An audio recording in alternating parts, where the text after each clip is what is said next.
not used to that. Dude.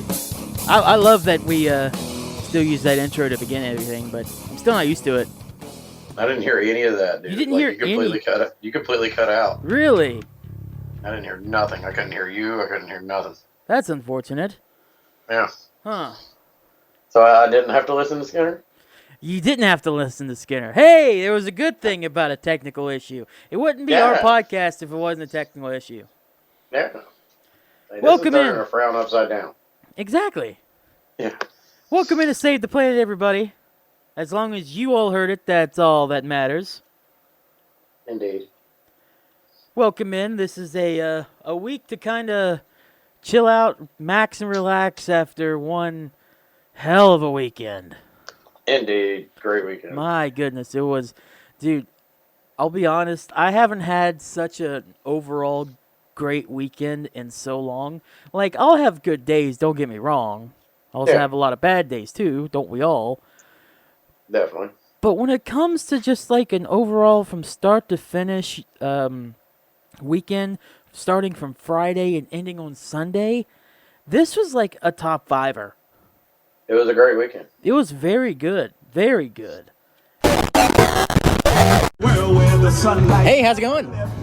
It's Keith over at MADFest 2022. J-Bomb's here too, but he's walking around sneaking. It's really easy for him to sneak around and stuff. Anyways, here at MADFest 2022, like I said, we are going to be cutting in and out throughout the episode to share some of the sound bites of what's going on here. Right now, Heavy Hitters is playing here in the background if you want to listen in for just a minute.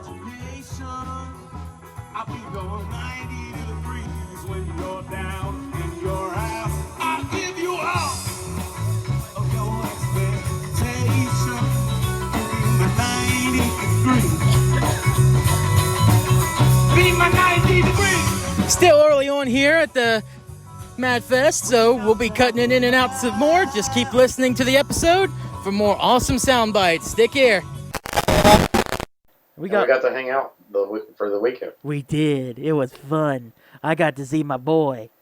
Yeah. My boy, my co-host, my partner in Saving the Planet. Yeah. Yeah. Welcome to Save the Planet, everyone. I'm Keith. Hi. That's J-Bomb. Welcome in. Endorsed by Mountain Artist Democracy. Go Mad. Go Mad. That is echoed tenfold after this past weekend. Indeed.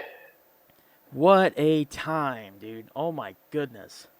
It was a wild weekend. Man.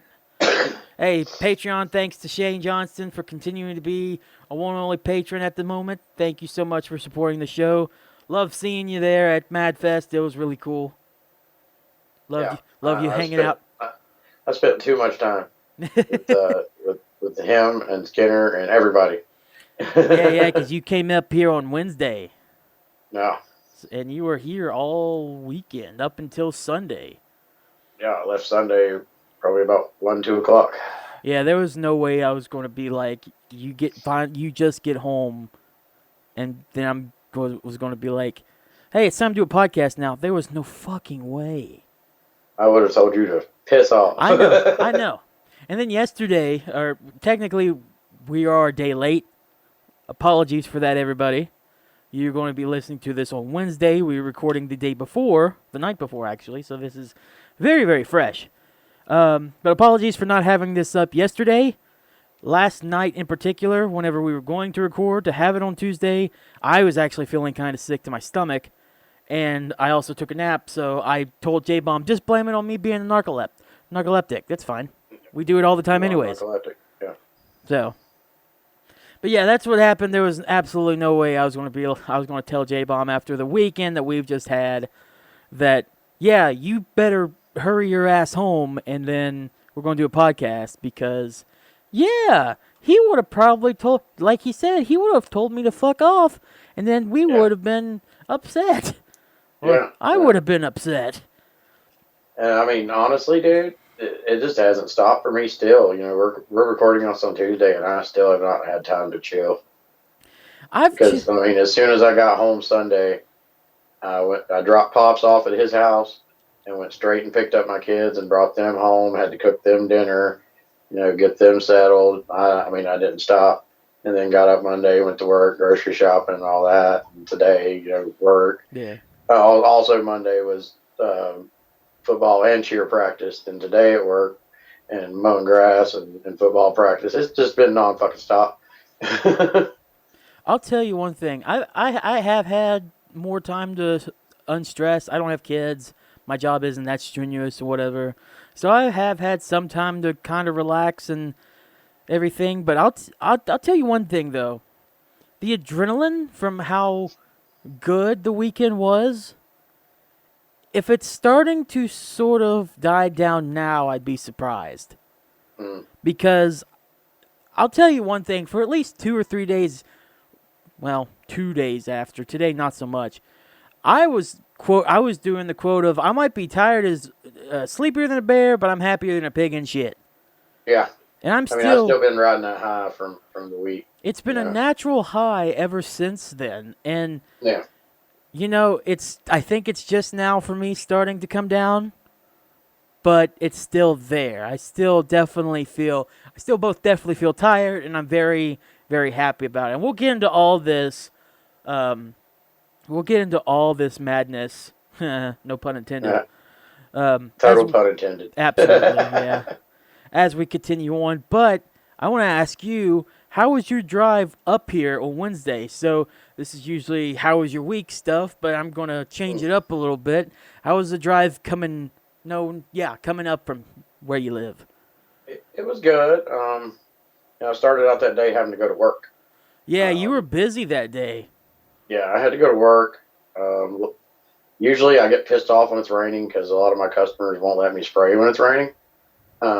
So I called those customers, and he's like, yeah, I don't want you spraying today. And I was like, well, I'm going out of town today for the rest of the month. And they was like, oh, okay, well, just get me for the month, pick me back up in August. So I was like, yes. Yes. So that cut like 2-3 hours of my day off. So I didn't work much. But I had one customer I couldn't do until, I think he wouldn't be home till 3:30. So I took the smart decision. I went and got Pops, brought him to my house, and we packed up the van with the massive amount of stuff that we had to bring. You really had a lot of stuff to bring up here. I did. Hauling that van. Yeah, so we packed all that up. Then I had to go to the office and get my paycheck. And then after that, I had Pops with me, was in my van, and stopped at a customer's house and sprayed his house before I came that way. So, Pops had to sit in the van while I went to work. But as soon as we was done with that, we hit the road and headed to Buffalo. And I mean, it was a smooth trip. Me and Pops, we're either jamming the music or we're talking each other's heads off. So it made for a smooth, kind of quick trip. So that was nice because I mean, it is over 2.5 hour drive for me to get up there. So anything to keep my mind occupied is a good thing. Absolutely. So yeah, I think we got up there. I think we got to Skinner's about 8:30. So it wasn't even dark yet. So yeah, it was a good trip. It was a nice, smooth trip. No hiccups, no problem. Plus, I had an easy pass, so I didn't have to pay for y'all's crazy tolls. Let me tell you something about those damn tolls, dude. They went up at the beginning of this year too. Yeah, they bumped them up to $4.25. They did. A toll. Yeah. And I would love to come back down there, but hold on. Thought I was gonna sneeze. My bad. But yeah, I would love to come back down there a lot more too, but I am not paying because the one time that I did, the tolls ran me round trip maybe about $40. Yeah. And now they're about 20. Now they're 25 cents more. There's no fucking way. And I don't use Easy Pass. I don't travel that much, which would be nice if I did, but I don't. I don't make enough money to travel safely, especially where gas prices are so much. I think it would be cheaper if I just put my Easy Pass in a box and just mailed it to you. Maybe. Like whenever you plan on coming, I'll just mail you my Easy Pass. Honestly, it might be cheaper, dude. It would be cheaper to mail it, yeah. And then it ain't gonna cost me $30 to mail you a little tiny ass lightweight Easy Pass. Hell, I might take you up on that offer. Let's talk after the after show about that. Yeah. Damn, that's not a bad idea. Yeah. You gotta think about it. Skinner, I was asking him whenever y'all first got there, hey, let me know whenever J-Bomb's there. You know, let me know. So I wait a couple hours. I was still awake miraculously. I was just waiting for Skinner to message me back. I was a little frustrated because he never did. And by the time he finally answered me, it was like 11 o'clock, and I'm like, I still freak out ever since I had my mini accident earlier this year about driving at night. So he was like, yeah, you can come on down, but it was like 11:30 or something like that. And I was like, no. I don't like to drive in the dark as much anymore. Yeah. And I got a new car. I think Skinner was just so excited to see us. For one, he didn't check his phone. Hell, I didn't check mine for a little while. That's when what I he checked said. mine, you had sent something in our little group chat we made with Neiman and Vagabond and Pops about he was mad at Skinner for ignoring you. I looked at Skinner and I was like, dude, check your phone. He left me on red. I was so upset. Because I was like, I want to see you so bad. He was really excited, though, dude. Like, he took us... First, it was just we was going to the gas station to get some drinks for the night. You know, just get a couple of waters and some pops and stuff like that. You had pops. And then he was like, no, while we're up this way, I'll just go ahead and take Pops up to where we have Hell in the Hills since he's never seen the place. So we rode all the way up to the cabin. That's right. Pops has never been there. Yeah, Pops has never been. So he took him up to the cabin, showed him the cabin. We sat in the driveway of the cabin, and he told him, you know, stories about, you know, what we'd done there and about the porch shots and all that. I still remember whenever, like, everyone was doing porch shots the first year that it was there. And Skinner was kind of, like, not really wanting me to do it. So I didn't. Why? I don't know why. I don't know. I don't remember. But I particularly... Were you already drunk? You know what? If I remember that much, I probably wasn't drunk enough. No, I'll say that. If you remember, then yeah, you wasn't drunk. He was probably just worried because I'm his nephew, whatever. He didn't want to get me to get any of that alcohol in my eyes or something. But it's just like that's the point of a porch shot. Yeah. Whatever. I don't care. And that's also because Skinner can't pour for shit. No, he cannot. And ever since then, I make fun of him for it. Yeah, he can't pour for because shit. Because he misses everything. You know, depending on the person you are or whatever, it's not even that hard to miss an open mouth. Pops had a great idea. What was his idea? Pops was like, what you need is a giant funnel, like the size of your head. I thought of that. I was just thinking, like, why don't we have a funnel or whatever? But wouldn't that be kind of defeating the point of, like, just having your mouth wide open? And you know what? I'm not going to finish that sentence because that's going in a territory I don't even want to think about. Well, Pops' idea was cool, though. He's like, you take the funnel and you draw a mouth on the inside of it. Okay. You know, that's not half bad. I like just that. Draw some teeth and a tongue, you know.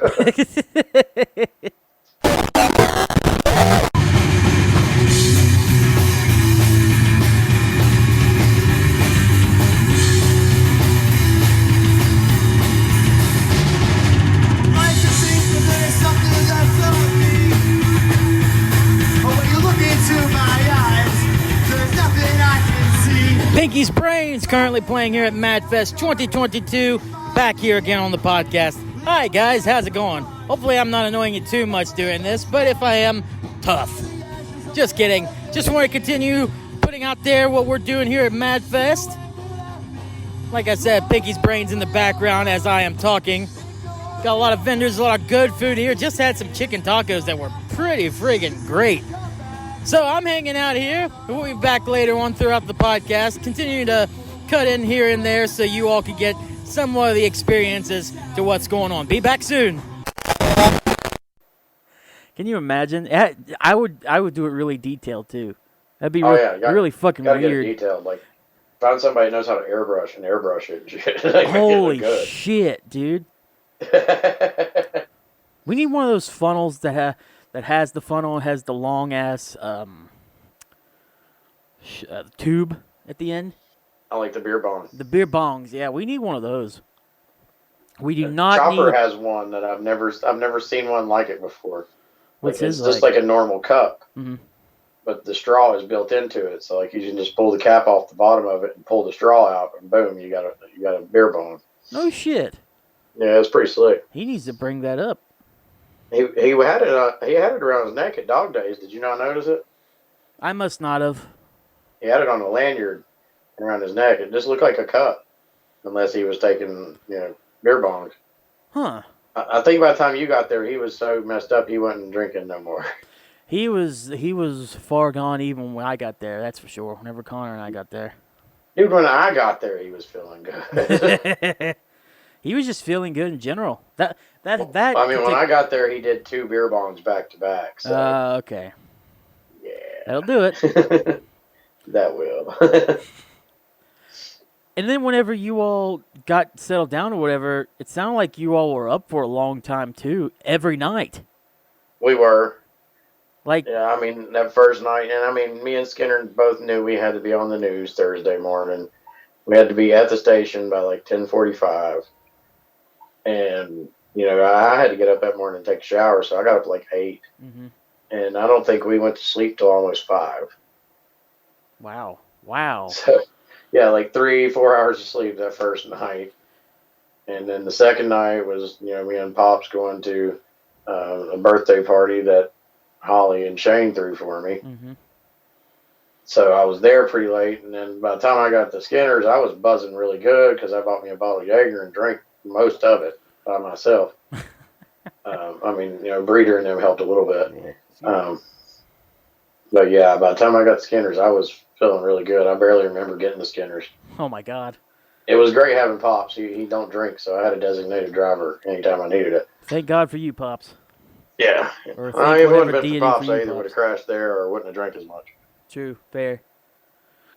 Creature actually messaged me that night. He's like, I'm so hungover, or I'm so drunk, man. Yeah, I had him taking shots of Jaeger, dude. Oh my God. Yeah. That's funny. Yeah.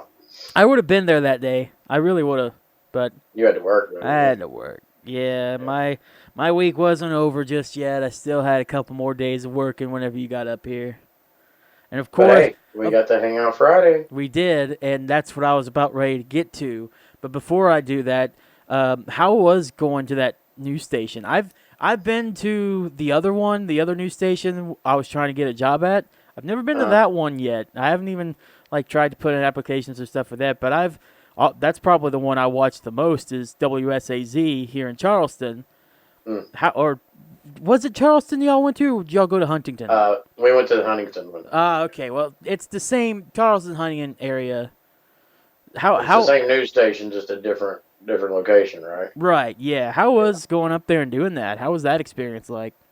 I had never stepped in a newsroom in my life. Really? And, like they just let us in through a side door and took us to this narrow ass hallway, and it was boom, there was the newsroom.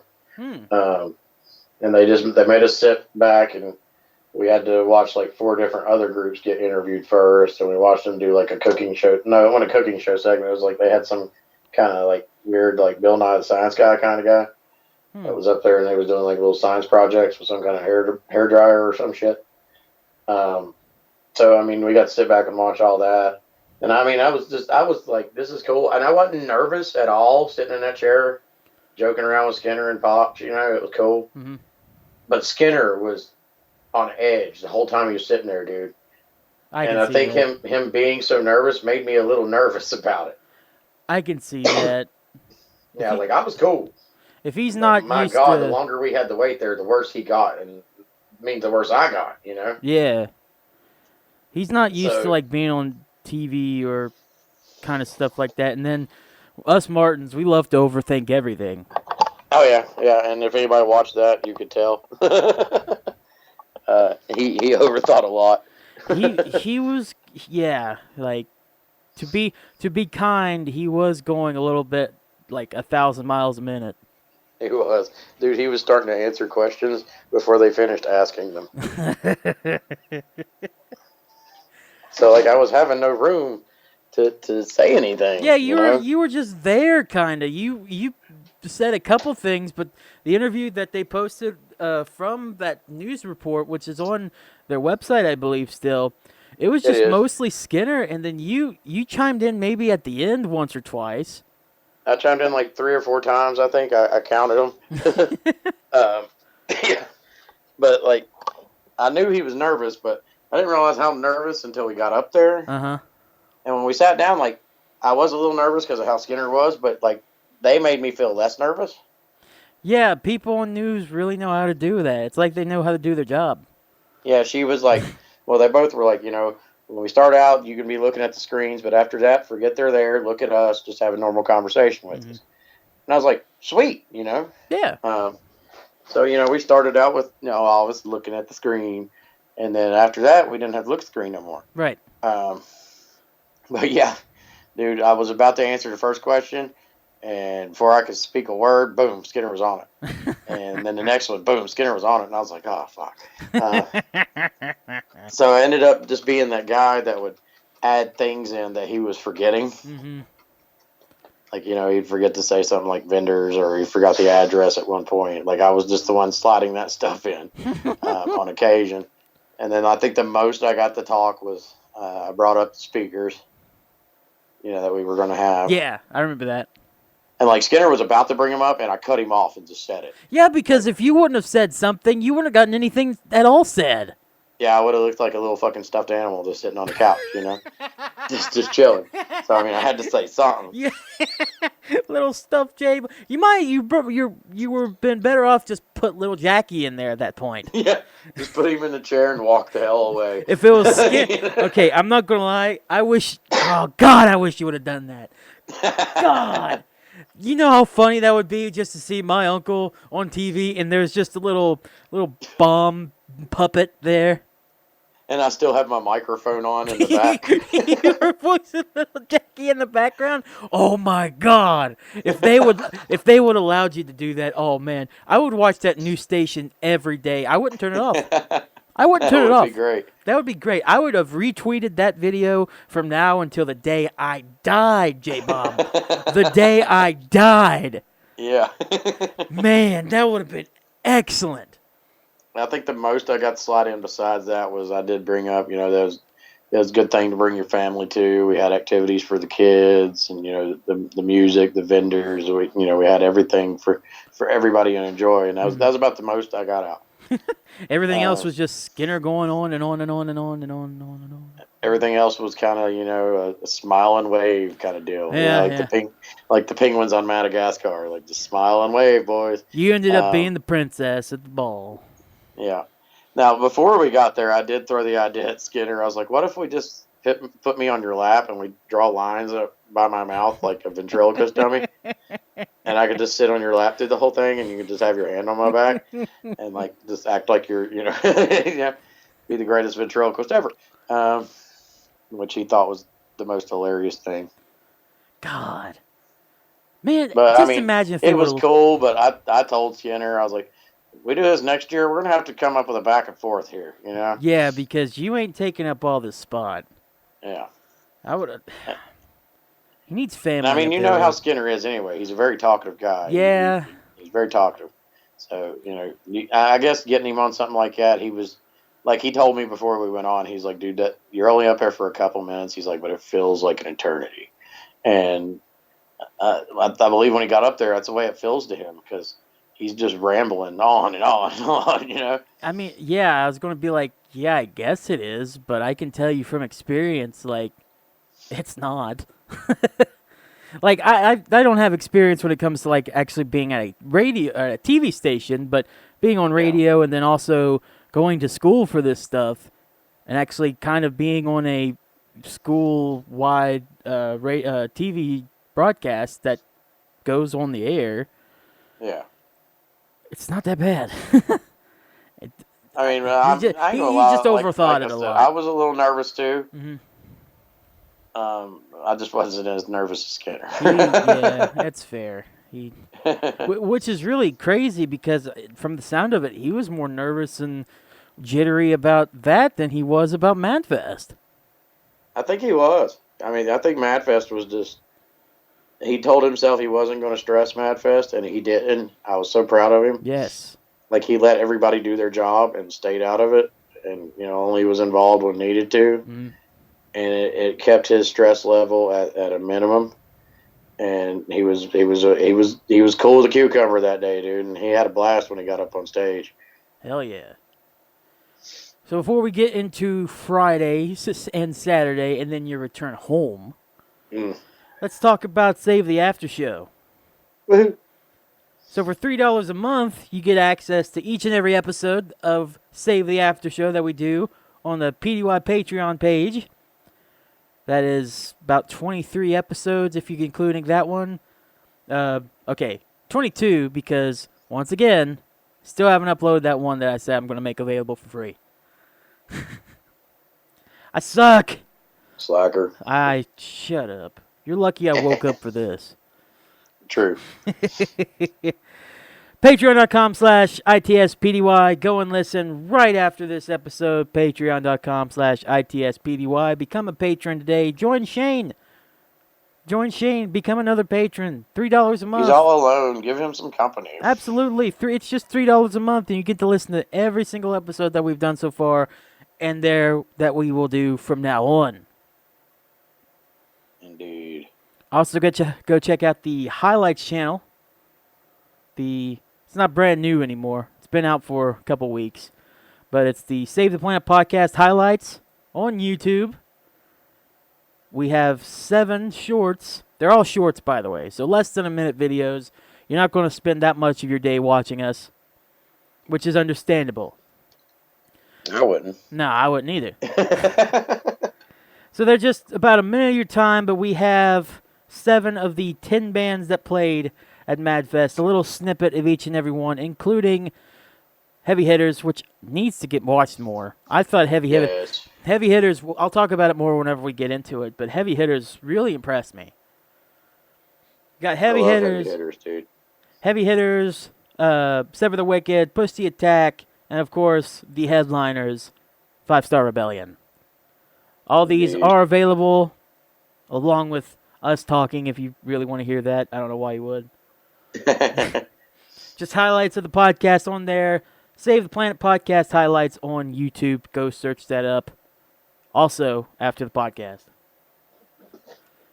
So Friday, once you got all your partying with old Creature there done, they threw you was it a surprise party? Would you consider that a surprise party? Because you knew.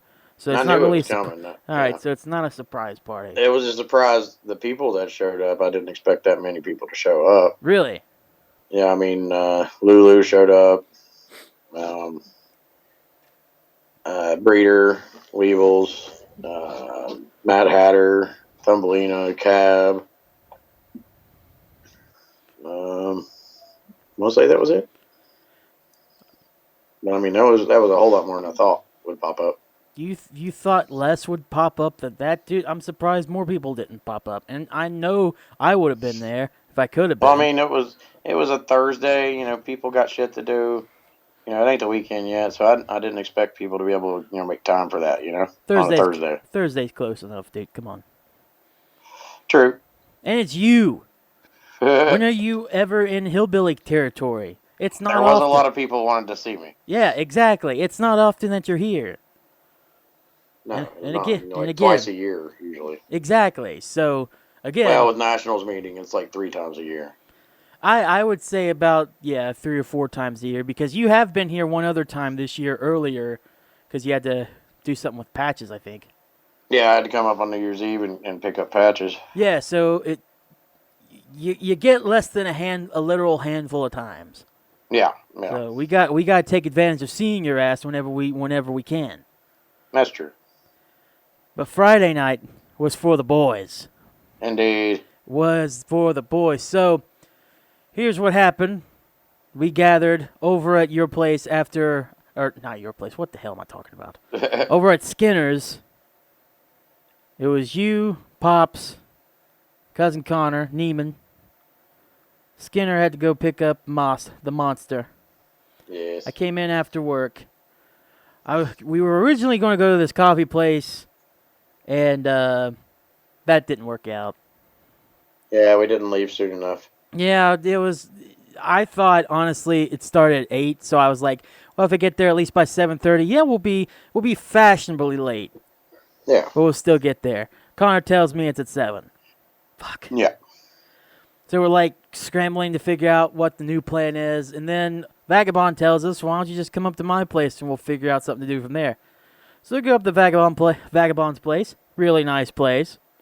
It was. I like the setup that he's got there and everything.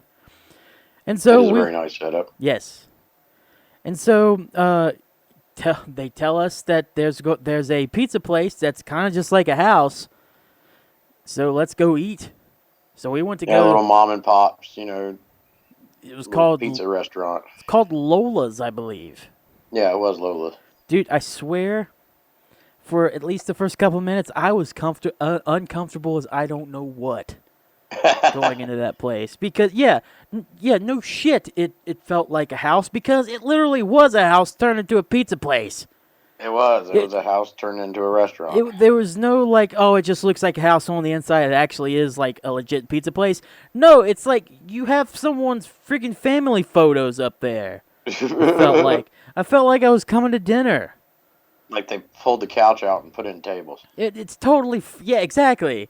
And that's fine, but I'm just not used to it, and I was a little uncomfortable at first, but the food was actually not bad.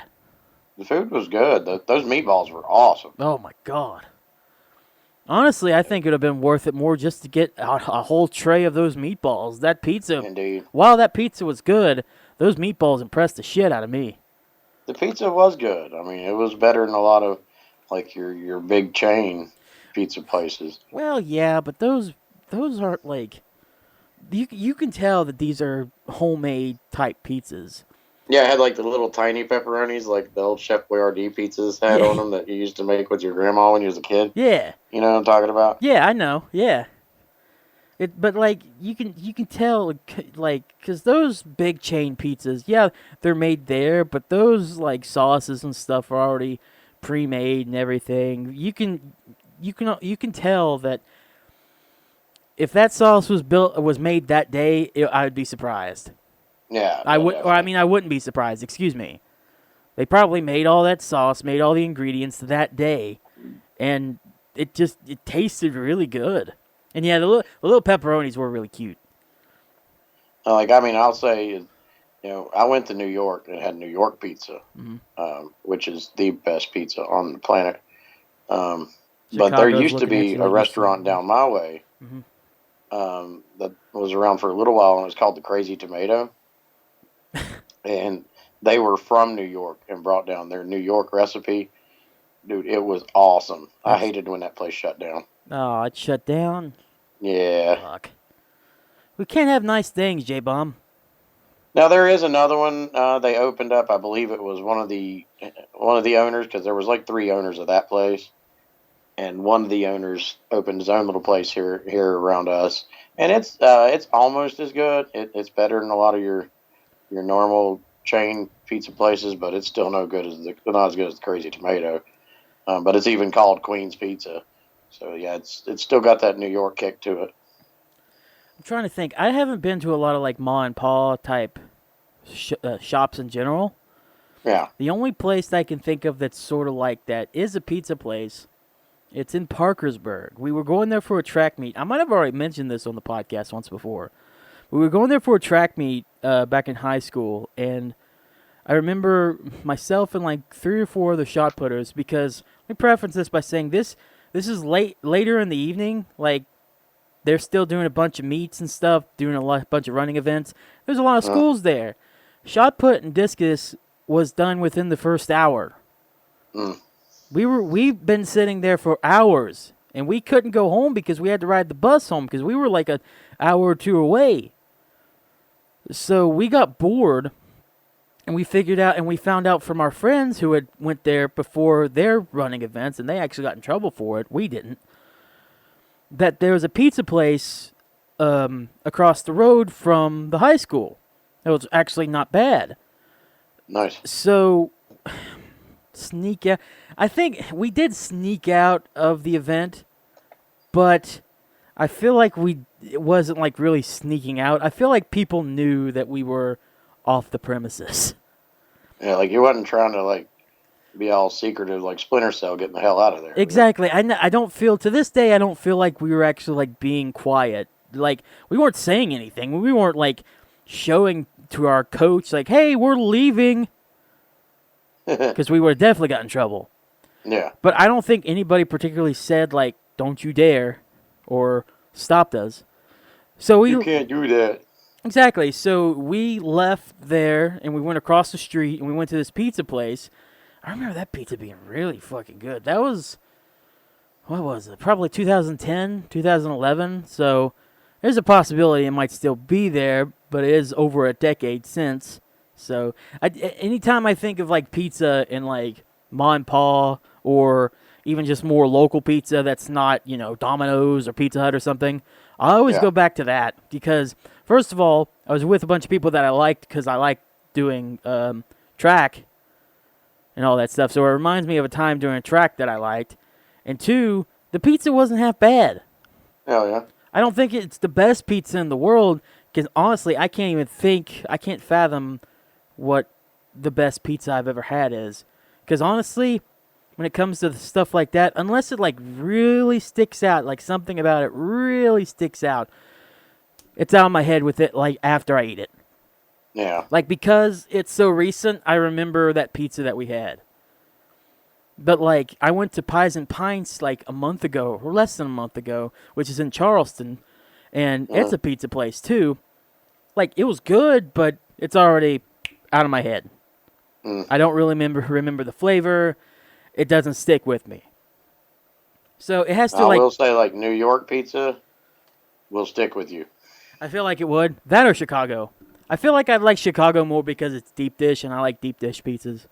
Or, wait, am I getting that mixed up? No, Chicago doesn't deep dish. Okay, yeah. I feel like I'd like Chicago more because I like more bread. But I am willing to... Oh, trust me. If I was in New York and I didn't get pizza, I'd be a fool. When I was in New York, it was I got a piece of Sicilian pizza. And just the way they do it is like you pick out your pizza, and then they go ahead and throw it on a pallet. They just take a piece of it and throw it on a pallet and put it in a brick oven for a minute. So it gets that brick oven taste. Mm-hmm. And, dude, it was awesome. Now, whenever we went to Philly, I was like, there's no way I'm leaving. Well, okay. We were at Villanova. So we were sort of in Philadelphia. Yeah. More like maybe like a couple, like 10, 15 minutes away from the actual city. Yeah. But that was close. That's close enough, wouldn't you think? Oh, yeah, definitely. Yeah, so I was like, there was no way I'm not at least getting some kind of Philly cheesesteak before I leave this place. Definitely. So we went to this one place that that had these like big ass pieces of pizza. Another pizza place, but it also had Philly cheesesteak. And that's what I wanted. I wanted a Philly cheesesteak before anything. So I got that, but I didn't get all the peppers and stuff on it. I just got a plain because I didn't think I'd like it. I ended up wanting that piece of pizza more because my buddy actually got a slice of pizza. Dude, that one slice is almost as big. I remember it plain as day. It's almost as big as like a medium-sized pizza you get at Domino's. Nice. Or something like that. It was huge. And this was before also, too, where I lost my weight and stuff. So I was still a pretty hefty feller that didn't know about, like, losing weight and whatnot. So I'd eaten my sandwich. And I was like, damn, I really want a piece of that pizza. So I got a piece of the pizza. Hell yeah. Now, unfortunately, I'd probably do the same thing at the moment. But that was like a year before I really tried. And needless to say, I have a different perspective when it comes to food and stuff. I mean, I was the same way when I went to New Orleans. Because I love spicy stuff and I love Cajun food. So every time I would go into a restaurant down there, I wanted to order like everything on the damn menu because I wanted to try it all. Yeah, dude. Yeah. Man, we could do a whole podcast on food. We could. I love talking food, obviously. I think everybody likes talking food. I don't know anybody that doesn't. I mean, you have to eat. Yeah. So if you're going to eat, it might as well be good. And you might as well talk about it. Yeah, it might as well be tasty and tasty enough for you to tell people about it. All right, promise number 2, if you're up here, you're going to have a good time tonight too. So let's migrate, let's get friendly, let's get to know each other. All right, this next song's named after the band. It's called Sever the Wicked. What? I know somebody's yelling at me down there. I can't! Hold on there. After this song.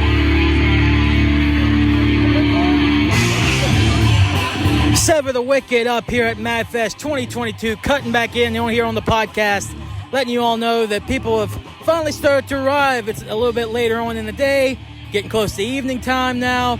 It's cooled down, a lot cooler than what it was, and we are now just rocking out to some Sever the Wicked. Come back later on with some more updates when we get close to Hangman's Ghost, Push the Attack, and the headliner, 5 Star Rebellion. We'll be back. So after we got done here, right before we got done with that, we got stopped by the waitress because she was noticing y'all's vests, the cuts. Yeah, we were wearing our club vest. And then we got stopped by people that were eavesdropping in about it. I want to ask you, because I don't remember seeing them. Do you remember seeing any of those people that stopped us about what MADFest was? I didn't. I looked around hoping to spot one of them, but I did not. Yeah, I'm not surprised. But I mean, also, I was so busy that unless you stopped me, or if you was wearing a club vest, then yeah, I was going to stop and talk to you. Yeah. But if you wasn't, I probably would have walked right past you and not know who the fuck you were. That's fair. and we didn't know those chicks from Eve or anything, so... Nah. That night, it was just like, oh, that's cool. A bunch of people just stopped us and was like, hey, what do y'all do? What is that about? And just told them about MADFest. I thought that was the coolest part of all. Not the fact that they stopped us from and just talked to us, just the fact they were asking about MADFest. Yeah. That was so sick. I mean, anytime we can, tell people, hey, we're not bikers, is a plus. Yeah, yeah. I wish that to spread the word that helps too. Legit, I wish we could change that stigma, but whether it be change the look or somehow change. We're working on thoughts, changing it. I mean, we're like stuff like MADFest is getting that patch to where people are noticing that patch is not bikers. Yeah, right. We're trying. So yeah, that's a plus. And I mean, just give it time. We'll convert the world. But it was cool. I mean, and also. Connor was on it, dude. Like he just boom, business card. And he had him in his wallet. He's Connor impressed me so much this weekend. He did. Connor's been impressing me so much recently in general. You remember, like maybe about a month ago or so, it was during the regatta. The regatta here in Charleston. He was going around in his club vest. Was he? Yeah, he was taking pictures of him. He took a picture of himself in his club vest going around Charleston and stuff. I'm like, dude, you don't have to wear it whenever it's not a mad thing, but no, he was wanting to, man. That's awesome. Oh, I do that here. I do that here. Like if I'm not at work and have to stop at Walmart, like if I'm at home for the weekend and we gotta go to Walmart, I'm going with my club vest on. I just don't like wearing the cut. You know me. I just like spreading the word. Yeah, I wish my patches weren't on a cut, because I feel like if I wore a certain type of shirt and had my here's how I thought before we continue on with with the rest of MADFest.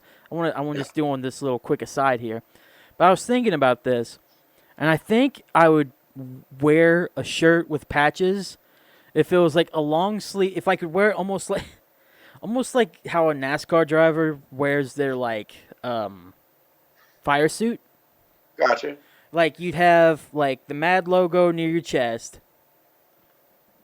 And that's it. And then everything, or maybe they'd all be like, they'd have sponsors like on your arms or whatever. I'd wear a long sleeve shirt and just have all the patches on my arms and stuff. I mean, you'd have to put like your club patches where they belong because that's in the rules. But then you could just go buy other patches and put them on the sleeves and stuff. Well, that's what I'm saying. Yeah. That would look cool. Like have the MAD logo and the club patches where they need to be, the ones that are need to be where they should be. And then, like, any other patches that I need to wear or should wear just be on my arm or whatever. Yeah. That's how I would wear them. Well, like right now, I have two. I have the vest, and I have the bowling shirt that doesn't fit no more. Mm-hmm. I would like to get a new bowling shirt that does fit, but I've talked about doing a third one, and it'd be like a jacket. I'd be sick. You know, something for the winter, something for the summer, and something for just like casual, you know? Yeah. So, going on Friday night, we went to a bar. And I'll be honest with you, I was really wanting to drink. I wanted to, like, get fucked up. I did. I wanted to, I just didn't want to spend money to do it. That too. I'm really glad we all kind of. Y'all didn't talk yourselves out of it. I think you all did a better job unknowingly talking me out of it. Because what happened was, like, I was already about $30 in, and we started talking about how MADFest was tomorrow. Y'all got to get up early or whatnot. And I was definitely planning, before we get to that Saturday, I was definitely planning on trying to get up as early as possible and get there to help. Yeah. So whenever that was, like, processing through my mind, I was like, yeah, I want to. It was like right after MADFest like this too, when it came to wanting to drink. I want to get really drunk and fucked up or whatever. Yeah. But it's probably best that I just don't, because we do have shit to do tomorrow. Yeah. And in hindsight, that was a smart idea. Because I cashed out. We were there for maybe another 10, 15 minutes. Connor and Vagabond played another game of pool when we left. I was already feeling kind of good, but I wasn't drunk. Yeah. I wasn't drunk. And I think it turned out a lot better because for exception of me being a narcoleptic, I made it there. I stayed there the entire time plus. Well, I mean, we did go to Skinner's and have a couple of drinks. Yeah, that's true. But we could have had a lot more. Yeah. And I remember, like, after I had a couple at Skinner's, I was like, yeah, I'm not going to drink any more than that. Because I could have. Because I almost stayed that night. I almost stayed every night that I finally made it to y'all, to Skinner's with y'all. Yeah. I almost stayed every night, but I was like, no, I should go back home and get ready for MADFest.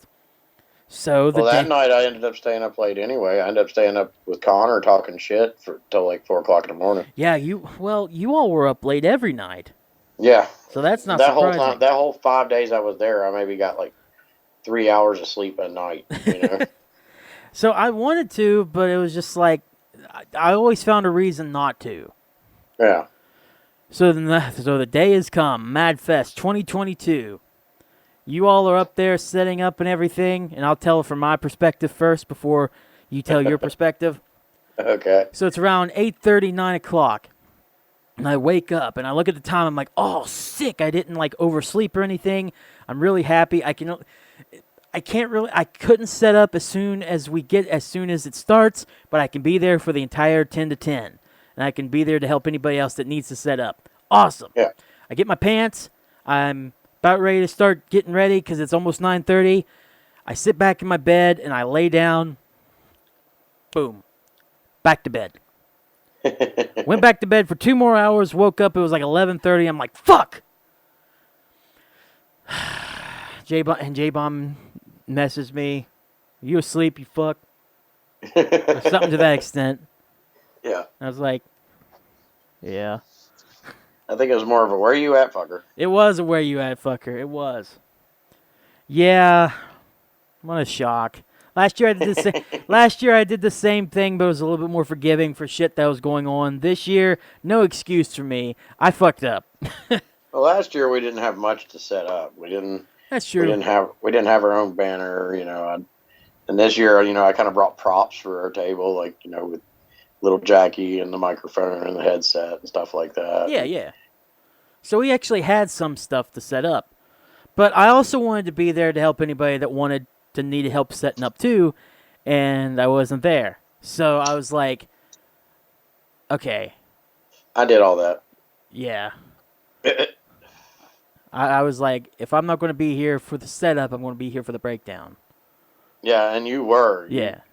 You brought because I was running around like a chicken with my head cut off all day. Mm-hmm. I'm sure you can tell by my voice. I still haven't got my voice back from Saturday. No, you're still like croaked. Yeah, I'm a little croupy. Yeah. Because Saturday, dude, I spent it yelling and then I'd go there and check out the bands and get excited with that and be like, yeah, and just go crazy. So on top of working and enjoying myself, I lost my voice. Still ain't got it all back. Like, I was actually supposed to sing with Push the Attack that day. Mm-hmm. And I went to Chopper like 30 minutes before they went on. I was like, dude, my throat is killing me. My voice is gone. I'm sitting this one out. And he's like, you sure, man? And I was like, yeah, I'm good. I was like, we'll do it another time. Yeah. Because I would have sounded like shit up there. Everything good with setup? Do what? Was everything good with setup? Oh, yeah. Good. Yeah, I mean, like setting up our booth, the hardest thing I had a problem with was getting the banner up, getting it even. Like I retied that banner up like 4 times. Oh my God! Just trying to get it even and get it high enough, but get it like in the middle. Like it was a bit of a bitch. I'll tell you one thing: it was perfect when I got there. It was perfect. Yeah, it looked great. That banner made me so happy, but it also pointed out a flaw with how I'm. What am I trying to say? Advertising the podcast, maybe. I wouldn't take it that way. I've seen you post about that. Yeah. And I was going to bring that up on here. I wouldn't take it that way. Well, the only person that really said anything was my dad. I know, and okay. So here's what happened. Whenever I got there, J-Bomb tells me that his dad says that the Save the Planet logo looks kind of like an environmental thing. And let's go ahead and put it into context, though. Well, you don't have to if you don't want to. No, I will. Okay. My dad is like a hugely conservative, very right wing guy. Yeah. And he's very old school in his ways. I mean, my dad lives a mile and a half away from anybody. My dad does the whole hunting, fishing, gardening, living off the land kind of shit, which is awesome. Yeah, absolutely. But also, he's very old school. So my dad looked at me and he's like, "Save the planet," because he's the one that made the banner for us. Yeah. He's like, "Save the planet." He's like, "You guys are a bunch of tree huggers," and I was like, "Dad, what? No." Well, I think it could be explained a little better. And I think whenever we were J-Bomb and Putty Save the Planet, I think that was more showing of it being kind of like a cartoony, us being fake superheroes or whatnot. And yeah, because of our goofy ass names. Yeah, and I can see how just changing it to Save the Planet can be they're more environmentalists or something like that. No, it's still kind of ironic. Yeah. And it's just supposed to be a podcast, but because we ain't saving shit. No. I mean, how can a raccoon and a little bomb save anything? Like that old Stabbing Westward song that said, we can't even save ourselves. Exactly. It's more ironic. Yeah.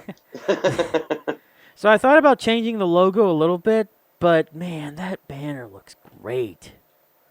I don't want to change anything right now just because of that banner. I think with us having an official banner, we shouldn't change shit. We shouldn't, but it needs to be clarified more what this is, and I don't know. I'm not sure as of yet how to clarify it. Maybe if we added to it, to add humor to it. Yeah, maybe. Yeah, maybe if we had a little Jackie riding a little spaceship, and then have a little raccoon in an astronaut's uniform, I don't hate that. I don't hate any of these ideas. In fact, I want these added to the banner and to the logo tonight. No, I like it, man. We definitely need to do something because I never would have thought in a million years I'd see something that I had made or wrote or just made in Photoshop like that be on something physical like a banner. because Facebook banners, that's whatever. That's in the digital space. That's whatever. But seeing it physically on a banner that I can touch and look at cool as hell. was cool as shit. It was, yeah. And the only thing I wish I could add more, but the link is right there. But a lot of people around here just don't know what Anchor is. Yeah. Kids, younger people might, but older folks that were walking by, I knew they were like, what the fuck? The only thing I wish I could add to that banner was it saying podcast underneath Save the Planet. No, yeah. Because if that's something that could be added. If that's the only word that I would add, if there was enough space on that banner in between Save the Planet and the link, it's just put podcast. Because even with that much, okay, this isn't this may not be environmental, or maybe it is, but it's a podcast. Or even better, like, what if we could possibly get stickers that would stick to it that are the logos of the different podcasting stations we use, and we could just run those along the bottom of the banner. I like that, too. But speaking of stickers, we are doing stuff with stickers. And by the way, that Sever sticker you stuck to it stayed. Did it?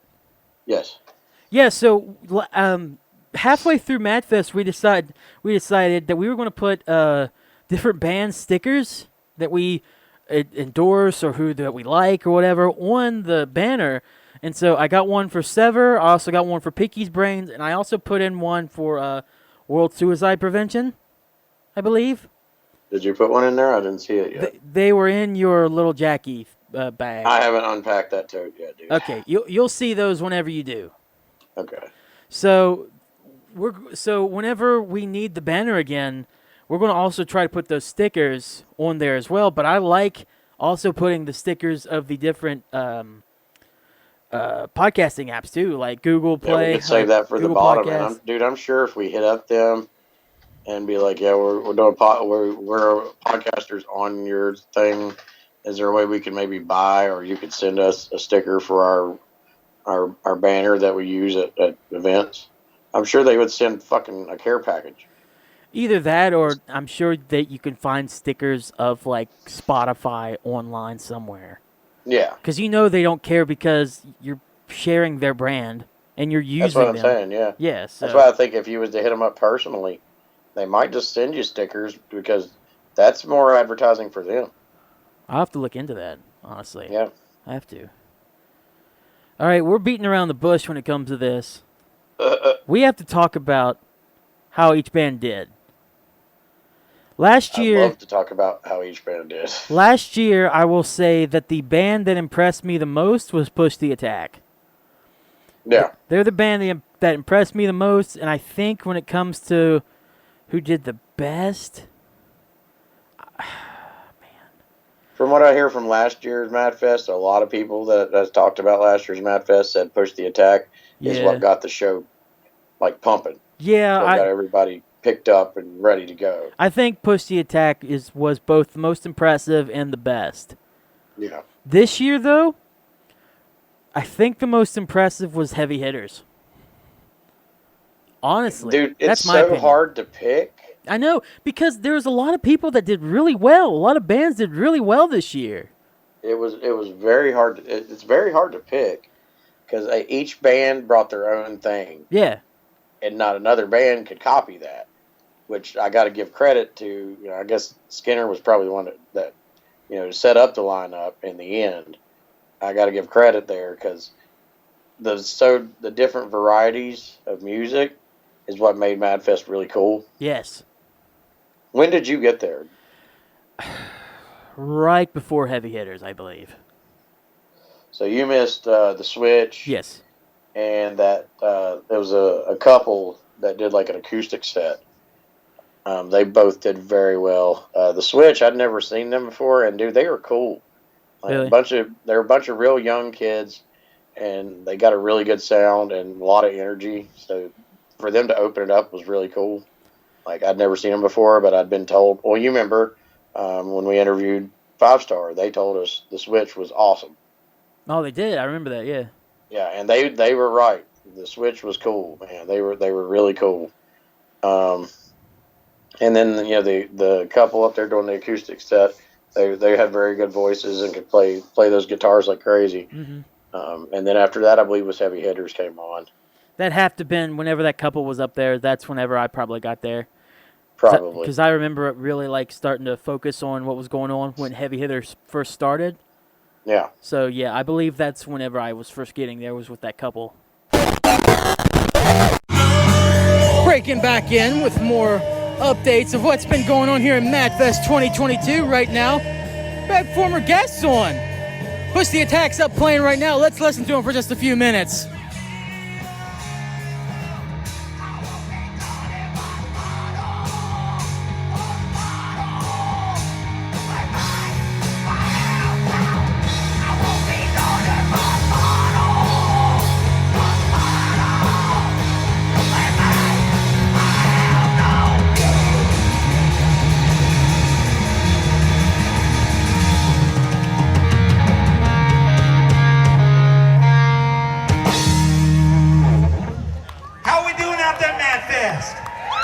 Push the Attack, just finishing up bottom of the bottle.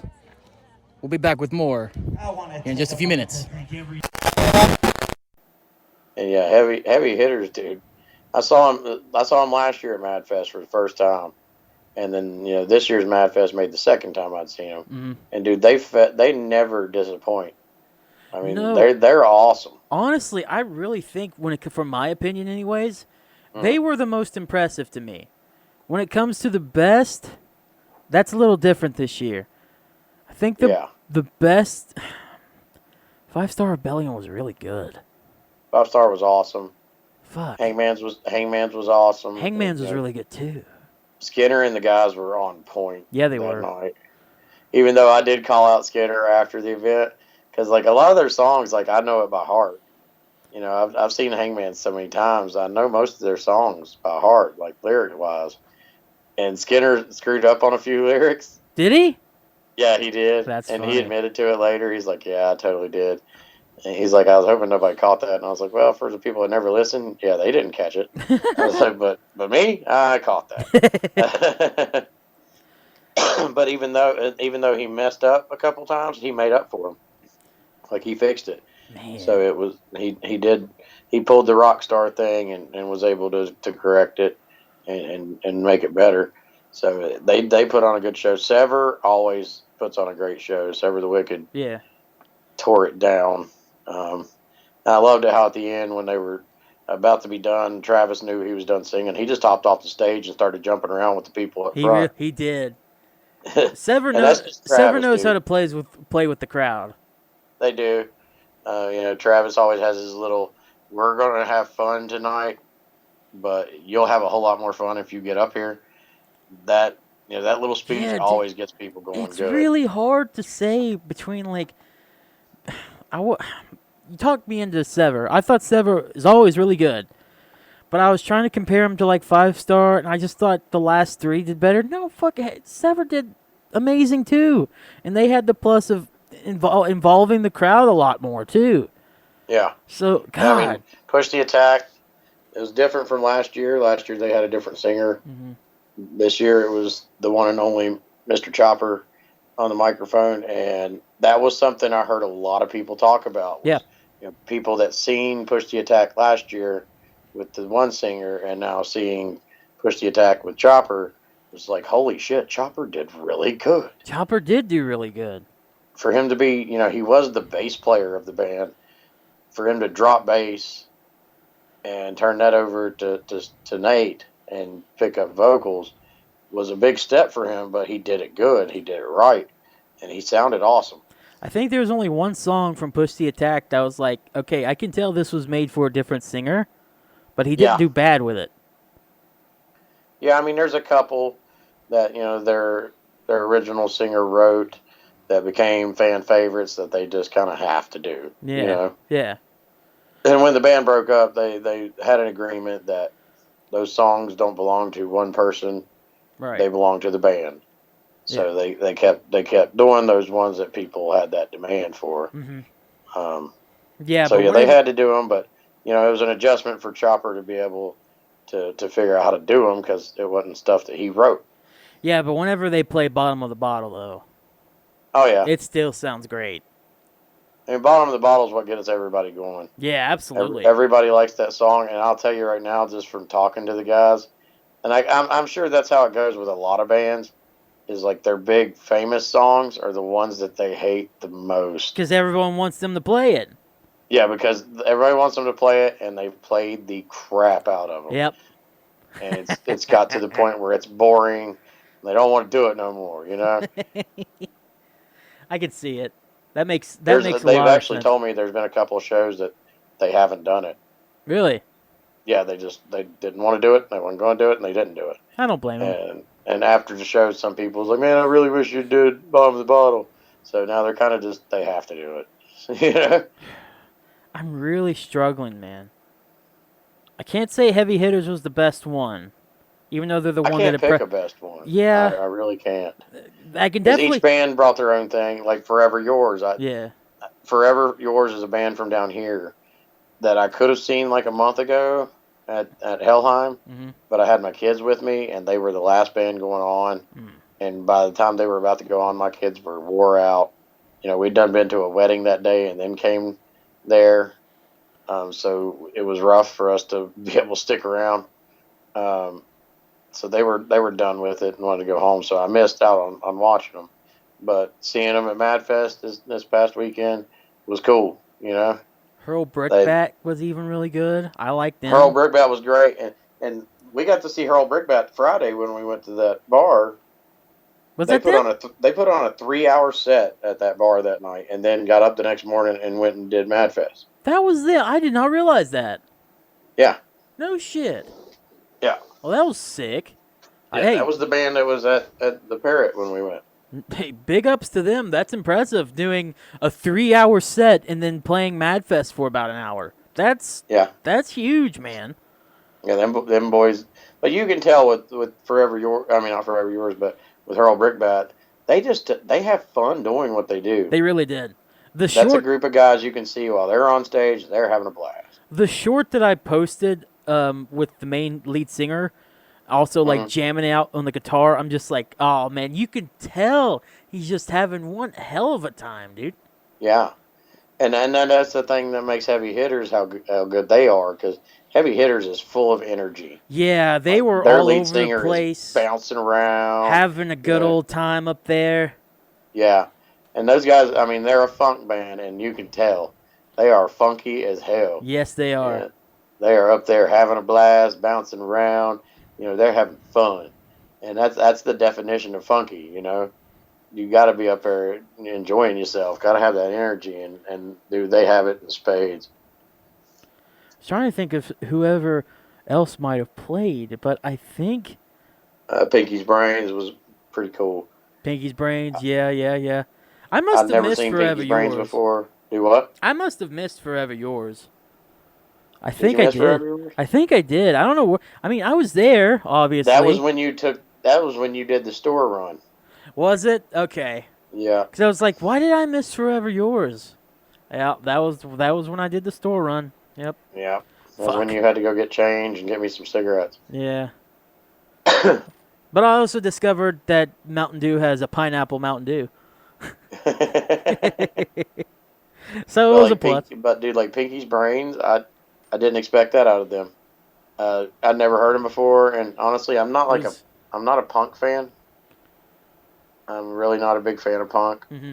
But he did good. Like he did some covers, you know, of like Blink-182 and like Green Day, and did some of his own stuff. And it actually, by the end of it, I was like, not bad. Okay. I will say a really good thing, and it may be a little critique about one. The really good one I liked was one of the cover of Green Day. That I thought they did a really good job with that. Yeah, that was a really good one. The little critique I had, which I'm not a music person, I'm not a singer, so my critique means as much as like the pimple on a fucking horse's ass or something, you know. It doesn't mean shit. But I will say he did the song about his brother, and it was a little uncomfortable. It was not. It was like nice, and I'm glad he did it. Don't get me wrong. Yeah. I'm glad that he went up there and played that song, but it was a little uncomfortable. But now, when he did do the Green Day song, I caught him. He messed up a lyric. Did he? Yeah, he did, and like he just laughed about it. Listen, you mess up in front of live people, whatever, you know. It's how you come back. Exactly. It's how you come back. It's how you get better. If you let it shut you down, it can mess up your whole show. My favorite one was "Punk's Not Dead, It's Just Hungover." Yeah. That was so cool. And I also liked whenever Breeder's down on the ground just like flipping out or whatnot, going crazy for the song. Oh, yeah. It was so good. Piggy's brain's really good. It was just that one little critique just because of what the environment was. I was just like, ugh, you know. Well, what I liked is when he did mess up that one little lyric on the Green Day song, he just went, and then he kept it going. Like, he knew everybody heard that, but he giggled a little bit, and he kept rolling with the song like he never done anything. +2, man. That's great. Yeah, I mean, you got to be able to rebound. Everybody just did so good, man. They really did. It was an awesome day. And then, you know, on top of that, the vendors were great. The ones that had the 3D printed stuff was really cool. I ended up buying one of those dragons. Yeah, I saw those dragons, dude. Those were sick.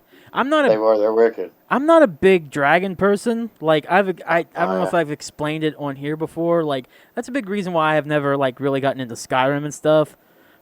Dragons and stuff like that just kind of like I find them corny. I don't know why. I like dragons and shit. But seeing those dragons and seeing how much those kids love those dragons and whatnot was oh yeah, those kids were running around with them dragons like crazy. That was really cool to see. It was. I made sure I helped the kids out some, too. It also didn't help that our booth was right next to where the kids were selling stuff. Yeah. So they were... We even had two kids sitting at like a wooden box selling rocks. I like that. They were that like was right cute. in front of us. That was cute as hell. That was very cute. Like that put me in mind of like old Little Rascals episodes. I was like, this is cool as fuck. I will have to apologize because the picture that one of them painted ended up in your van. Yeah, I got it. I actually did want to keep that. I'll bring it back to you. Okay. Appreciate you. Or if you ever come back down here, you can come get it. I'm going to try. There's a long time until Hell in the Hills. There is. We'll try to get that set up. But we'll see what we can do. But once 5 Star got everything out of there, it was time for breakdown. I was like, I'm not leaving until this shit is gone. Yeah, and me and Pops had already decided. Well, Pops ran stage crew all day like a champ. Yeah, y'all did great things. Pop being stage crew, you just going around looking at the vendors and whatnot. Yeah, I kept an eye on all the vendors, and I helped with the bands when I could. Yeah. But Pops, he never left, and like even Skinner got on the radio and was like, "Pops, come over here and sit down, take a break." And Pops was like, "Nah, boss, I'm good." And Skinner was like, "No, you get your ass over here and take a break." So Pops went over and sat down and took a break. But like 2-3 minutes later, Skinner got up and had to go do something. And Pops said as soon as Skinner was out of his sight, he's like, "Oh, time to go back to work." Pops, what are you doing, man? Yeah, he looked right at Shar and was like, "Well, I'm going on back." That's mad dedication, no pun intended. Yeah, Pops, well, I mean, Pops grew up in this scene.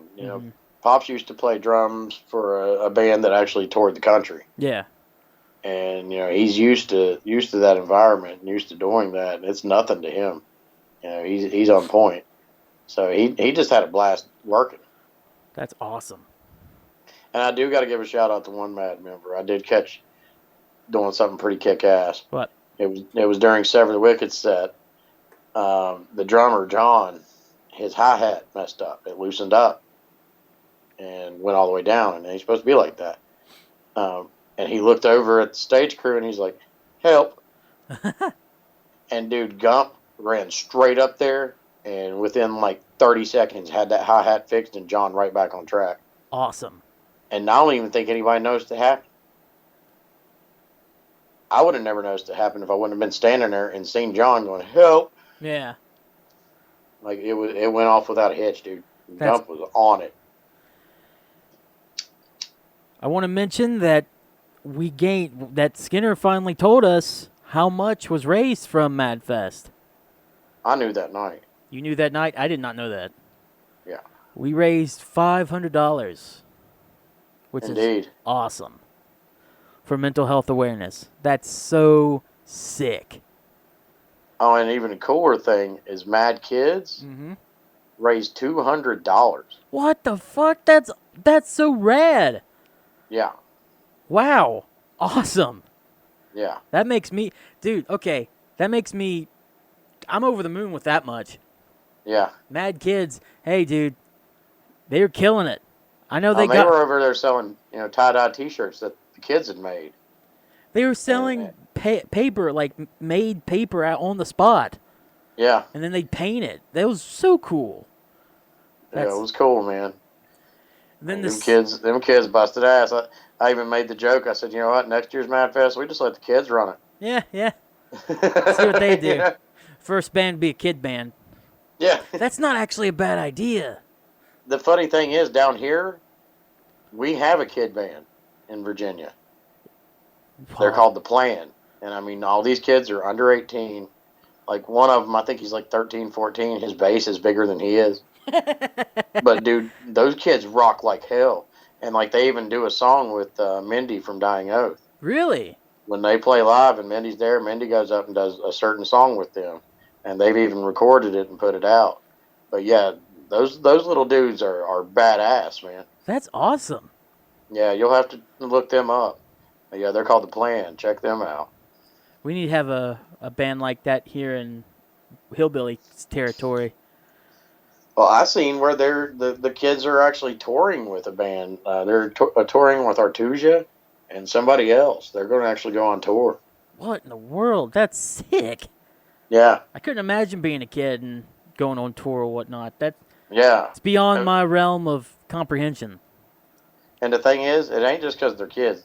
Dude, they are good. They're good, yeah. Yeah, they can tear it apart. Being kids are one thing. The fact that you're good, that's what matters.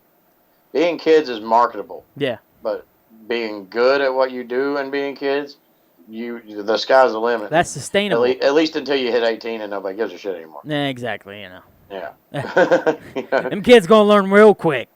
Yeah, they'll have their little wake-up call once they're old enough to buy, alcohol. When they hit like 21, they're like, "Oh shit, we're not kids anymore. We got to come up with something." Man, we suck. What's going on now? They're so talented, though. I do not worry about them kids' future at all. That's awesome. Cutting back in here again. I actually got J-Bum with me this time. Hey, how we doing? Hey. Hangman's Ghost is playing right now. So we're going to listen to them for just a few minutes. They might just be prepping, so you might not hear that much. But they're about to come on. I'm sure I'll talk to Skinner sometime during this. So let's listen in for just a quick second. That goes quiet. That makes sense. You know what? Forget it. We'll come back with 5-Star Rebellion. It's our perfect timing, like always. Of course. Back to the podcast. Yeah.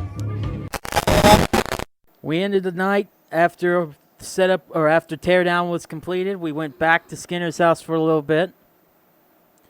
It was myself, you, Pops, Connor, of course Skinner because it's his place, Shar, of course, And Falcon. and Falcon. She joined us. Yeah. I was going to drink again. I wanted to. But I had to work at like 10 o'clock in the morning. Yeah. So I talked myself out of it, and I'm kind of glad I did. Because what ended up happening was probably the funniest hour and a half I can remember in a long time. Oh my God, you had us dying.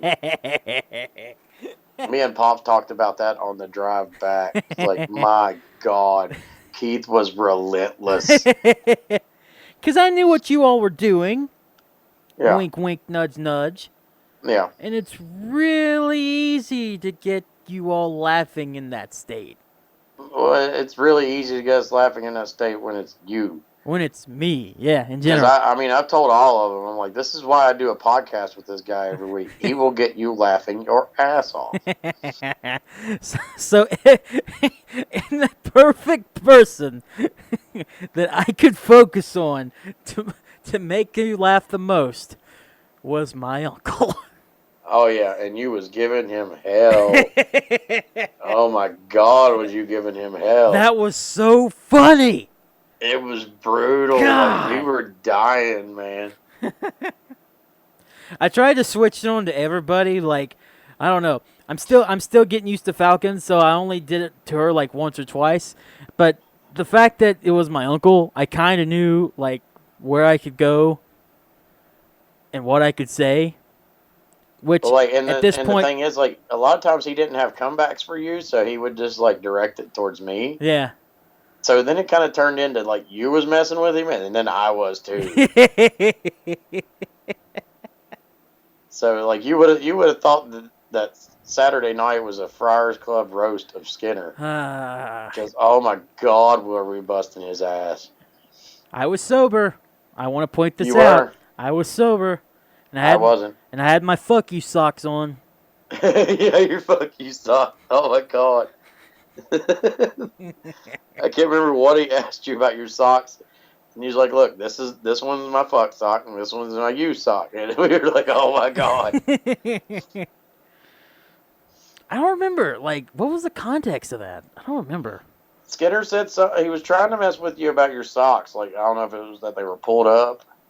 I guess. Or they wasn't. Nothing wrong with my socks. I don't know.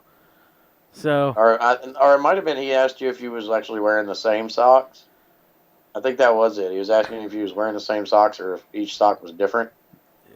And that's what broke you into, yeah, this was my fuck sock and this is my you sock. We were like, oh my God. And then he was like, are they pairs of fucks or pairs of yous? I'm just like, no, that's fuck you. That's a pair. Duh. Yeah. I mean, you had us dying, dude. I mean, you were just cracking on him bad. I haven't. The night before when we were heading out, no, when it was after we were done on Friday night, and you was going back to your car, and Skinner said something smart ass, and you was just like, "Eat shit, Skinner." We were like, dude, we lost it there. That came out of nowhere. I have my moments, dude. Like you do. When it comes to stuff like that, I hold that night in particular as being a really funny night, and then at Dog Days, whenever I was in the tent. I was about to bring that up, yeah. Those are my two proudest moments of just making you all shit, piss, laugh, whatever. Yeah, Dog Days, dude. You laying in that tent trying to recover from being way too drunk. Was it too? Because I did get a little high, too. But. Yeah, you did. You got a little high, too. And you were surrounded by crazy hippies. God knows what you was in contact with. Oh, my God. It's true. But yeah, you laying in that tent recovering, and we'd just be out there shooting shit, talking normal talk. And then out of nowhere, you would just chime in with something hilarious. And we were just falling out, man. I hold those days special to my heart. Yeah. Good days, good times, good times. And with that, you made your trek back home that Sunday. Indeed. How was it going back home? After the weekend that you just had, you and Pops just had, it was finally over. How was it going back home? I was exhausted. Yeah. I did get to sleep in a little bit before we left. I think I fell asleep that night, maybe about 3 or 4. Oh, early bird. Yeah, and I got to wake up. I think I woke up about 10:30.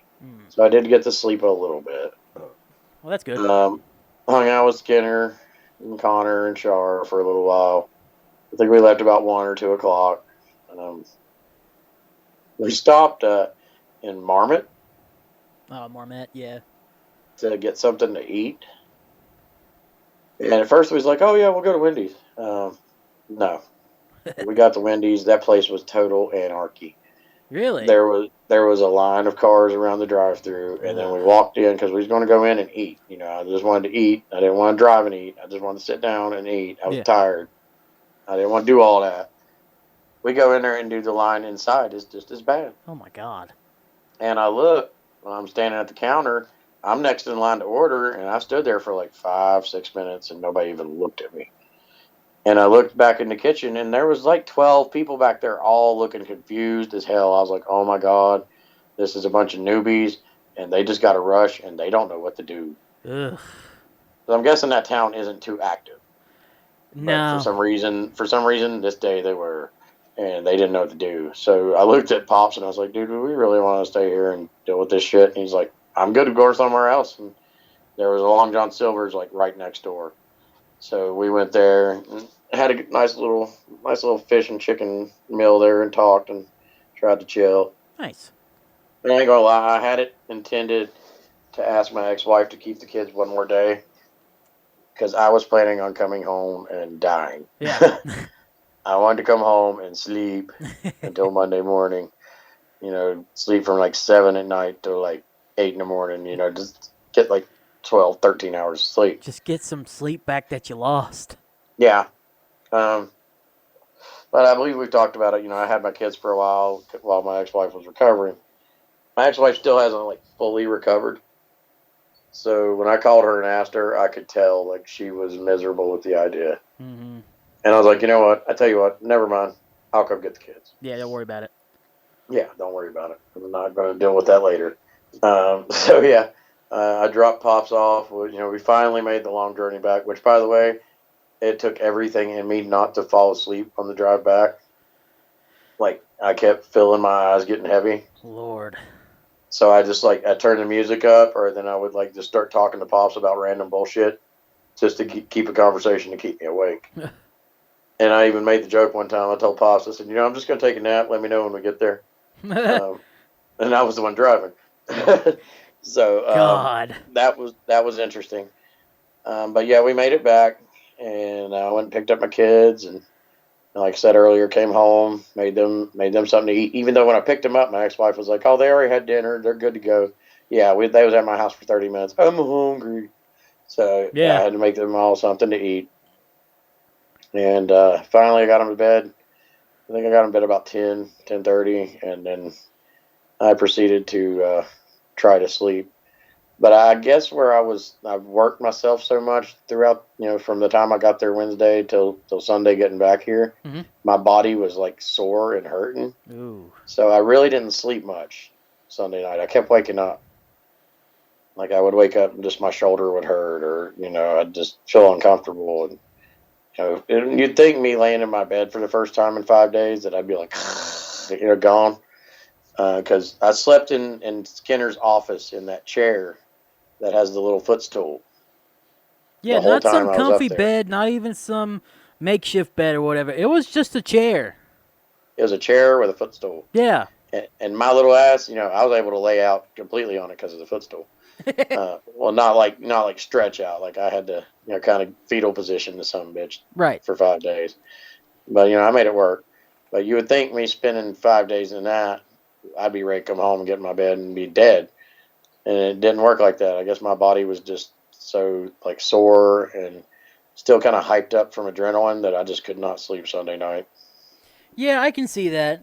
Especially where you had such a long trip and everything, and it was an exciting weekend or whatnot.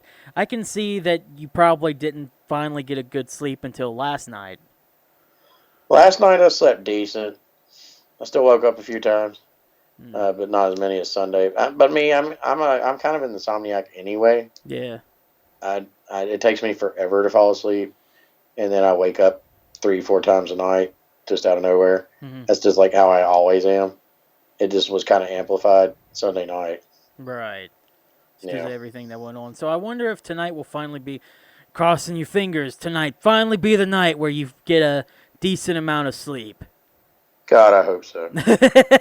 Oh, for your sake, I do too, man. That sucks. Yeah, You just I need some genuine sleep. after the last weekend that you've had, after the last week you've had, you deserve some genuine like, fuck you. I'm not waking up until I'm damn well good and rested type sleep. Yeah, and dude, I mean, this summer has just been nonstop for me. It really has. Weddings and AmpFest and MADFest and taking my kids to the pit for just like a normal rock show. And like every weekend I have done something. And I've told people, and I've told you, I believe I've even said on the podcast, I've done so much here lately. I just want a weekend where I do nothing. Well, I feel like we're getting into not a lull, but kind of like a break period. I hope so. Just a little, just a little bit. You know what? Honestly, I'm cool with a month. if no one wants to do anything for about a month or so through August, I'm kind of okay with that. Well, see, I'm actually already planning on August. Oh my God! Well, I tried, dude. I tried. Yeah. Well, I mean, because of all the things in July, I haven't been able to set up a OD crew meeting, and we try to do those monthly. And I didn't get to do one for July. So I'm trying to set that up for August. Plus, this summer, we haven't done a Mad's Kid event here at the house where we get all the OD Mad Kids together and have a day with them. So that's going to be 2 weeks of this month I got to figure out. Yeah, you ain't having any breaks. Actually, it's looking like next weekend will be my break. Oh my My kids God. will be gone. You finally get a weekend. I tried to set up an OD meeting for that, but that's actually Travis's daughter's birthday. Oh. So they got to do the birthday stuff. And I mean, I can't have an OD meeting without my president. Right, of course. Yeah. So then I hit him up. I was like, well, what about the 27th? And he's like, we have a show in, I think, Parkersburg. He's like, that's also the Night of Metal in the Mountains. And Push the Attack has some kind of show in North Carolina. And I was like, well, fuck. So I'm not sure what I'll get set up. Side note, that's also when 5 Star Rebellion plays again over at Easy Street. Is it? Yeah. Okay. That just reminded me. My bad. Gotcha. So, yeah, I'm not sure if I'll get anything set up for August or not. But when he told me, next week was his daughter's birthday, I was like, well, I guess that'll be my chill time, even though I'll have to go to the birthday party. I'll go to the birthday party and then I'll come home. Well, I'd count that as chill time. That's like a quick, like, maybe hour or two. Yeah. And then you'll be home and then you can rest. Yeah. I'm not saying that's nothing. I'm saying that's not as much. So it's a step in the right direction. Absolutely. Man, Lord. And with that, I think we can wrap up MADFest week. I believe we can. That was, in fact, like I said previously, probably one of my better weekends I've had in a long time. It's been years where I've had such a fulfilling weekend in general. Even having to work some of those days, like on Sunday right after, I was happier than a pig in shit, like I said. Sleepier than a bear, but happier than a pig in shit. Yeah. It was so good, and I'm so happy all that stuff went out without a hitch. $500 raised for mental health awareness. $200 by Mad Kids. Complete success. Yes. Oh, definitely. And at first, Skinner was freaking out. He's like, man, there ain't nobody here. We need more people. And I was like, dude, just chill. Yeah. He's like, nobody's going to get up early on a Saturday morning to come to this when it's going to last all day long. It's a 10 a.m. to 10 p.m. event on a Saturday. Yeah. People aren't going to show up until like 5. Yeah, and that's what I told him. I was like, once the evening passes, it starts getting later on, and it starts to cool off really good, people will come. And I was right. Yeah, and guess what? It got around 5:30 or so, and a lot of people were starting to show up. Yeah. And, I remember him coming to me again going, man, I just wish more people would show up. And I pointed across the field, and there was, 8 people coming with lawn chairs. Yeah. And I was like, it's begun, sir. Yeah, right? It has begun. Just chill. I think the only thing I wish that would happen was retention for the last band, because I think where it was dark, a lot of people were skedaddling soon. Yeah, and I think, anytime you go to a show, if it does last later, usually that last band is the one that a lot of people usually won't stick around for, which sucks. Yeah, because they were the headliners. They were. It was 5 star. Yeah, a lot of times your headliners get screwed. Yeah. When it comes to local scenes, by the time that happens, especially if it's at a bar or something, people done got buzzed and they're ready to go home. Yeah. Or go party at somebody's house or go get laid or whatever. Right. So they don't stick around. So, I feel like in the local scene, to be a headliner is almost like a curse. Somewhat, yeah. One final time here at MADFest 2022. It has been one hell of an evening. Right now, 5 Star Rebellion is on. Not going to get anything for shorts tonight. It's a little dark. Can't really see them. So we're going to give them as much music time as possible here on the last bit of the podcast. So enjoy.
Last week we had them on the podcast interviewing them. This week they are rocking out as the headliners of MADFest 2022. Got the smoke machines going and everything.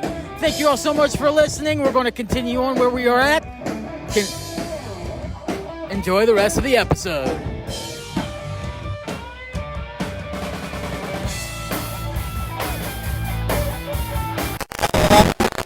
It really felt like it, unfortunately. And again, just like with everyone else, I thought 5 Star was really good. 5 Star's always They good. were really good. Yeah. That was actually the they're first always time that I can think of that I've heard them, that I can remember. I'm sure that I've heard them at Riverside before, but I don't remember. I remember this one now. The first time I seen them was at Riverside. No, at Easy Street. Ah. And that was a couple years ago. Mm-hmm. And so I was overdue for my 5 Star fix, and they delivered. Absolutely. Yeah, and then on a side note, from everybody that does just listen to our normal podcast, has told me that they believe that our 5 Star interview was the best episode we've ever done. I'm getting that too. I'm hearing very good things about that 5 Star interview. If you have not listened to that 5 Star interview, people, after this episode, if you don't have Patreon, I would highly suggest go listening to that right after this. If you missed last week's episode, go listen to that right after this. Yeah, and Skinner even told me, he's like, dude, I listened to it twice. My dad told me it was probably the best one we've ever done. Yeah, I've heard it a lot. So, again, if you haven't listened to it, last week's interview with 5 Star Rebellion, go listen to it. Not only did they kick ass during the show at MADFest, they kicked ass during that interview. So, highly recommend. Definitely. And in fact, I might actually make a clean version for people that don't like our cussing. Because they're fine. It's us that were big weenies. For that particular interview, I might actually do a clean version and post that. So I'll keep that up to date if I actually end up doing that. That's an idea that I wanted to do for MADFest and I didn't do. I still have it, at least for that interview. I still might do that to get the most people listening to it as possible. Yeah. We'll see.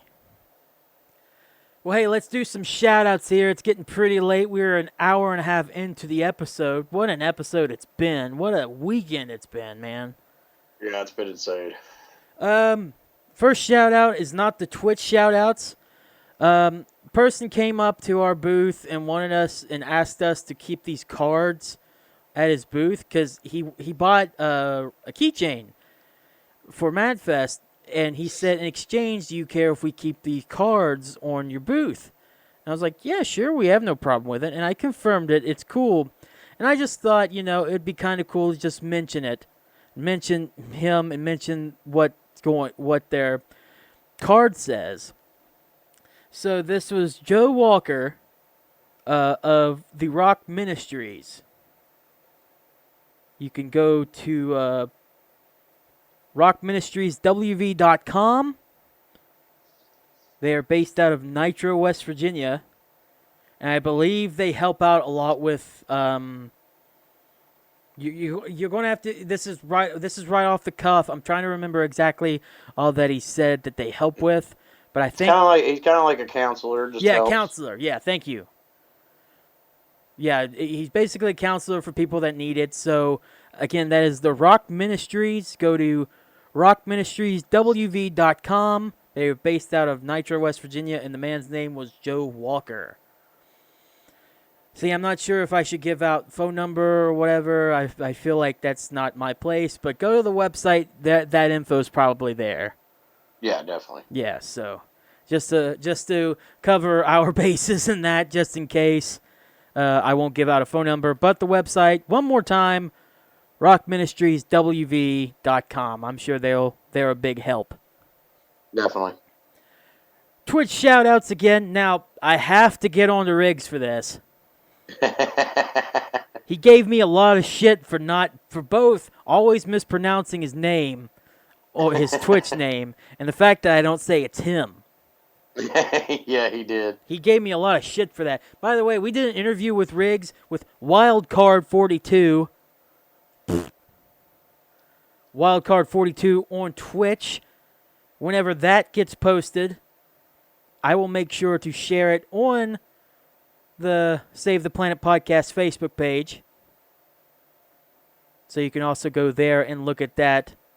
Well, and I'll also mention it here on the podcast as well, so our listeners will know whenever that is available. It's also a video interview, so cool. You get to see my fat lard butt. You get to see my little short ass. Yeah, fuck. XX Freya XX, that is Falcon. Spooky Nick 666, Zachary Grady 96, that is Jedi. The old Jedi. Oh, I love seeing Jedi the other day. It was great hanging out with Jedi for a little bit. It's always good to see Jedi. Need to get him back on the show. It's like hanging out with a saint. It is. You know, it is. Speaking of getting someone back on the show, after show, I need to discuss something with you. Okay. That's what we'll discuss probably the next coming guest. Awesome. And Psychotic Smoker, that is Smoker in the club. Go check them out on Twitch. She is psychotic. very, very psychotic. Depends on the day. Yeah. At this time, we would do our normal shows of the week, but because I'm calling this the MADFest hangover, not creative at all, but, you know, it is what it is. I feel like there really isn't anything going on. We were trying to look for stuff that was going on here locally. We couldn't find anything, so... I looked and couldn't find nothing. So if we didn't bring up something, that's our bad. Yeah, we're sorry. We apologize. We definitely like to throw out the names of any shows coming up in the weekend when we can. This weekend is, like I said, it's probably just the hangover from MADFest for a bunch of the bands that were there. So, and if there are other bands that we need to mention, like, you know, J-Bomb always mentions Dying Oath or whatever, we just couldn't find their shows coming up. I mean, one thing I will say about Dying Oath, actually, on my birthday, they released a new song. Oh, then go check that out. What's the song called? I haven't got to check it out yet. I was too busy. Damn it. Well, Dying Oath has a new song. Just look up Dying Oath on YouTube and Spotify, whatnot. I'm sure it has it up there. Oh, yeah, I guarantee it. Yeah. Little advice that we have for you, because it was Mental Health Awareness Day, and MADFest was all about mental health awareness. Oh my gosh! I just had the biggest brain fart I think I've ever had. What a great time to do that when I'm talking about mental health awareness. And then your brain shuts down. Cool. Take care of your brain. Take care of yourself. For sure. Yeah. Don't have a brain fart whenever you're trying to talk about mental health awareness. Fuck. Man, I suck, dude. No, it's been a long week. Positive talk. Yeah, it has been a long week. Positive talk. Take care of yourself. We love you. We care for you. We want you to move on. Do whatever you need to do. Talk to whoever you need to. Mental health is very important. Indeed. With that being said, this is a long one. And also, if you've been listening, there have been cuts in of different points during MADFest that I cut in. J-Bomb was in one of them right before the Hangman's Ghost one, which, what a shock. There was no audio whenever I wanted to play that, so that's my timing. That's my good timing there for you. But I hope you enjoyed the cut-ins throughout the episode. We're going to finally get to the after show. No more cut-ins on there. We're going to just do straight around 30 minutes, maybe 20 minutes. This one might be a 20-minute one. I agree. Yeah, so... It's getting late. Yeah, and you got to work tomorrow. I do. So we got to get out of here. J-Bomb, take us out. Let's get to the after show quick. Alrighty. Thanks, everybody, for listening. Hope you enjoyed it. And if you were at MADFest, I know you enjoyed that. And if you were at MADFest, thank you for coming. If you worked MADFest, thank you for busting your ass and making it such a smooth, awesome day. It took all of us to get it done, and it turned out really nice. So, yeah, everybody, though, have a great week. Whatever you do this weekend, have fun, be safe, don't drink and drive. And as always, stay metal.